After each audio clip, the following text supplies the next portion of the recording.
The night of November 15, 2025, was supposed to be quiet. In the vast, silent expanse outside Culiacan, Mexico, the world seemed to hold its breath. On the barren outskirts of Culiacan, the desert air was sharp and cold, carrying only the scent of dust and dry creosote.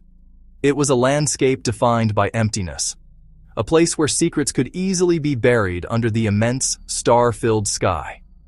A lone warehouse, however, broke the silence. To passers-by, it looked like a collapsed tractor workshop, forgotten under the stars. Its corrugated metal walls were rusted, sections of the roof sagged inward. It was a picture of industrial decay, a ghost of a business long since failed. But to the FBI team on a nearby ridge, this building was alive. For weeks, intelligence had pointed them here, to this specific dot on a map, a suspected node in a vast and dangerous network. It pulsed, an unnatural heartbeat in the dark, a stubborn ember signaling something dangerous within. The signs had been accumulating for days, painting a picture that was impossible to ignore. First clue? Electricity. An abandoned building should be cold, dark, and dead to the grid. This one was anything but. 11 days, 87,000 kilowatt hours, nearly triple a typical seafood plant in Mexico.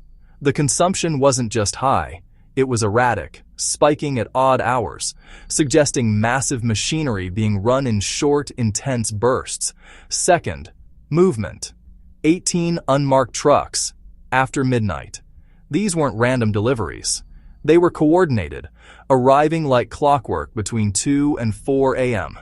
Each paused about 14 minutes, engines running, lights dead, just long enough for a rapid offload of supplies, or a pickup of finished product, all conducted under the cover of darkness.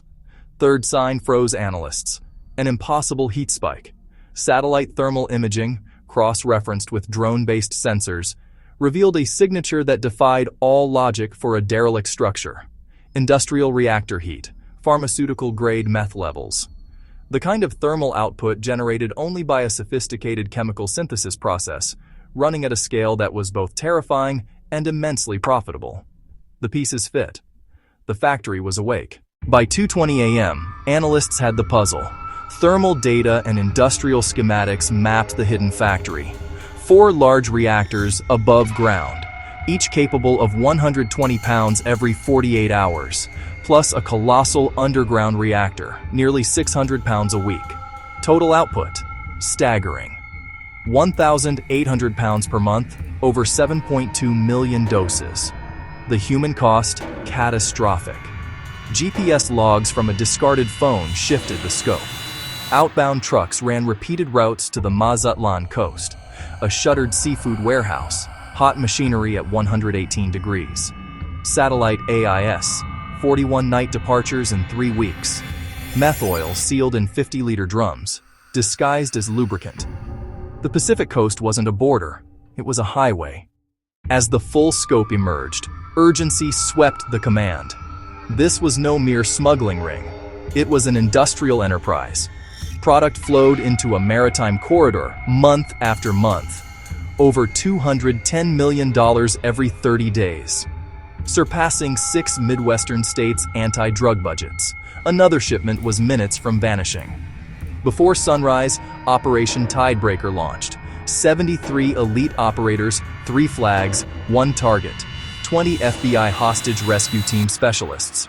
31 Mexican Federal Tactical Marines. 22 U.S. Navy SEALs. Reactors past 110 Celsius. Mixers at 1,900 RPM. 8.7 kilograms every 22 minutes. A fortune racing the clock. At 3:31 a.m., the order came, execute. At 02:17 a.m., under the cover of a moonless sky, the final command was given.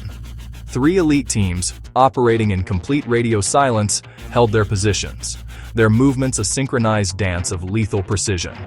The low industrial hum of the factory was the only sound. Then, the world erupted. The ground shook. The assault began.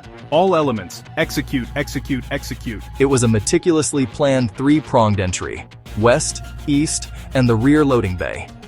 Each team had a distinct objective, designed to systematically dismantle the operation from the outside in. The FBI's hostage rescue team advanced from the west, tasked with clearing the administrative offices and securing any intelligence before it could be destroyed. Simultaneously, Mexican Federal Marines, experts in close quarters battle, stormed the main production floor from the east, their objective to suppress the facility's primary workforce. And from the water, U.S. Navy SEALs infiltrated the rear bay, their mission to cut off any potential sea escape and secure the loading docks. Real-time intelligence from overhead drones confirmed the threat assessment. 16 armed operatives were inside, their heat signatures flaring to life as the raid began. The cartel's arsenal was formidable, a mix of QBZ rifles, AK-103s, and crudely effective improvised explosives, strategically placed near volatile materials.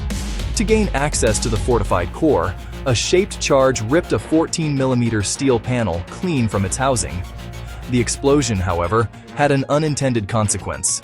The shockwave ruptured a nearby chemical line. A solvent tank burst. 38 gallons of flammable liquid spilled across the concrete floor.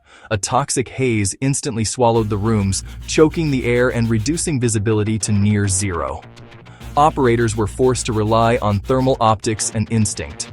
Blinded but not broken, the cartel gunmen unleashed a torrent of automatic fire. They fired nearly 300 rounds in the first 30 seconds. A desperate, indiscriminate wall of lead. Rounds ricocheted off massive reactor frames, the high-velocity impacts sending showers of sparks into the chemical-laden air. A stray shot hit a high-voltage conduit. The impact caused a catastrophic power surge. Temperatures spiked to 1,320 degrees Fahrenheit in an instant. The intense thermal bloom was localized but devastating. Solid aluminum racks softened and ran like water, a testament to the extreme energy unleashed. Through the chaos, the FBI advanced chamber by chamber, their disciplined training taking over as they pushed deeper into the facility's labyrinthine layout. But the firefight was now dangerously close to the facility's heart. A main reactor housing quaked from the concussive force of the battle. A catastrophic rupture was imminent. A full breach could release 2,700 cubic meters of toxic vapor, an invisible cloud that would endanger not only the operators, but the surrounding civilian areas for miles. In the midst of this escalating crisis, a SEAL, hit by shrapnel from a ricochet, laid down 23 suppressive rounds while dragging a wounded Mexican officer to safety, an act of bravery that prevented further casualties and allowed the teams to regroup and press the final assault. As the raid on the Super Lab concluded, its most dangerous product was already on the move. The intelligence gathered moments before had been unequivocal. A shipment was imminent. The window to act was closing fast. At 3:18 a.m., the fishing vessel Mar Azul departed Pier 4. On paper, it was a rust-streaked trawler on another routine trip. But its powerful, recently retrofitted engines and reinforced hull told a different story. It was a purpose-built smuggling vessel, designed for speed and evasion, a 38-meter hull, carrying 1,200 liters of meth oil. Once processed, this precursor would yield 2.4 million doses, with a street value exceeding $80 million. The Mar Azul was headed for international waters. Once it crossed that invisible line, jurisdiction would become a tangled legal battle, buying the cartel precious time to offload its cargo. The plan was simple: get there and then vanish. Based on its speed and trajectory, the Joint Task Force had less than 40 minutes to intervene. At 4 a.m., a P-8A Poseidon, a state-of-the-art maritime patrol aircraft, locked onto the vessel's heat signature from 30,000 feet. The hunt was on. The trawler's engines were running at 100 degrees Celsius, far too hot for a vessel of its class. It was a telltale sign of a desperate, full-throttle sprint for open water. The Poseidon's sensors revealed another threat. 2 escort skiffs shadowed her, a floating security detail carrying at least 10 heavily armed fighters. From 4.6 miles out, 3 Navy SEAL RHIBs, rigid hull inflatable boats, closed at 45 knots. Simultaneously, a Mexican Coast Guard vessel moved to cut off the Mar Azul's escape route, sealing the box. The rules of engagement were clear: disable, board, and seize, but expect heavy resistance. All call signs, be advised. Weapons are hot. Execute. At 4:05, The cartel gunners opened up, unleashing a barrage of over 110 rounds from automatic weapons. The RHIBs scattered, using their speed and agility to present difficult targets. An MH-60R Seahawk helicopter, providing air cover, answered the threat. With surgical precision, 27 rounds of suppressing fire shredded the portside skiff. Flames blossomed against the black water. Fighters were hurled into the dark. The first escort was neutralized. Undeterred, the second skiff charged, spraying wild, indiscriminate fire in a desperate attempt to hold back the closing naval assets. A designated marksman aboard one of the RHIBs acquired his targets. 3 carefully placed shots, 3 kills. The skiff veered sharply and drifted, pilotless and silent. At 4:09, with the escorts eliminated, the SEALs boarded the Mer Azul. 92 seconds later, all resistance on the vessel was done. The crew surrendered, the ship was secured, and its deadly cargo was seized before it could poison the streets.